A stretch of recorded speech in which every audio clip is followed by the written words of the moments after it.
All right, De Shaun, so earlier I cut this to length, and you notice that we left a little bit of slack here, because if we ever have a problem, we want to be able to fix it. Right. So we're going to leave a little slack. We're going to start by stripping this out, okay? So I'm going to just strip a little so that we can get at the conductors inside of this casing, all right? All right. This particular wire actually has an inner sheath that's for other applications. We're not going to use it here, so I'm just going to get rid of it. So I'm going to cut these wires to different lengths so that we can keep this junction really, really small because we've got to actually push it into a very small spot. And now that's prepped so that we can make this junction when we need to make it. But first let me show you this tape that we're going to be using.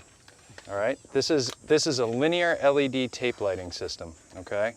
And basically what it has, if you look at it, it has little LED lights about every inch or so.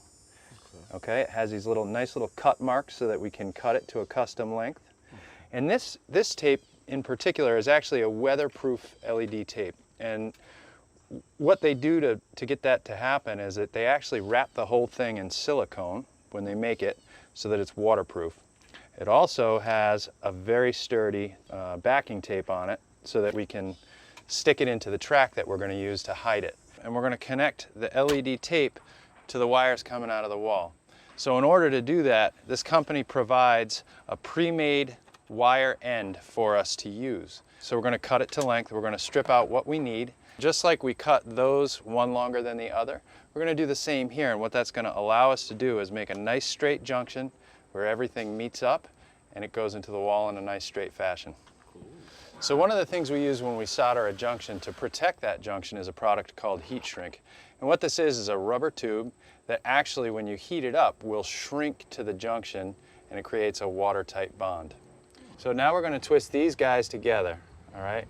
All right, so we're going to hold these just a little bit apart and we're going to twist them together so that, like I said, that junction is actually made before we even solder it so that we can ensure a good, long-lasting connection. All right, so now that these are just about twisted together, we're ready to make that soldered connection. All right, so we're going to slide this heat shrink right over that junction so that it's totally covered. And once we've done that, we're going to go get our heat gun and we're going to just warm this stuff up so that heat shrink shrinks into place.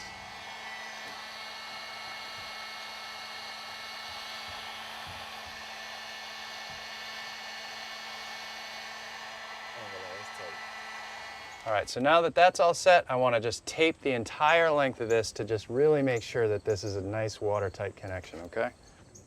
Something to note is that you would never do this if this was a line voltage or 120 volt junction.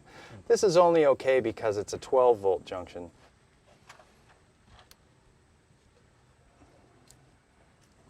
You keep on rolling a little there, bud? Yes, sir.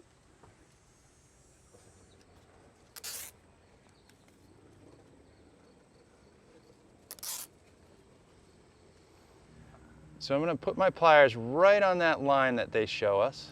Okay. And I'm just going to cut it. We're just going to tuck this guy right up in here. Make sure that it slides all the way in. Nice and flat. And now we can just stick that track cover on and we're good to go. Cool. Looks good to me. All right. Well, wait till dark and turn it on, see what we get. Ooh, party time. All right. Thanks for watching. This Old House has got a video for just about every home improvement project, so be sure to check out the others. And if you like what you see, click on the subscribe button to make sure that you get our newest videos right in your feed.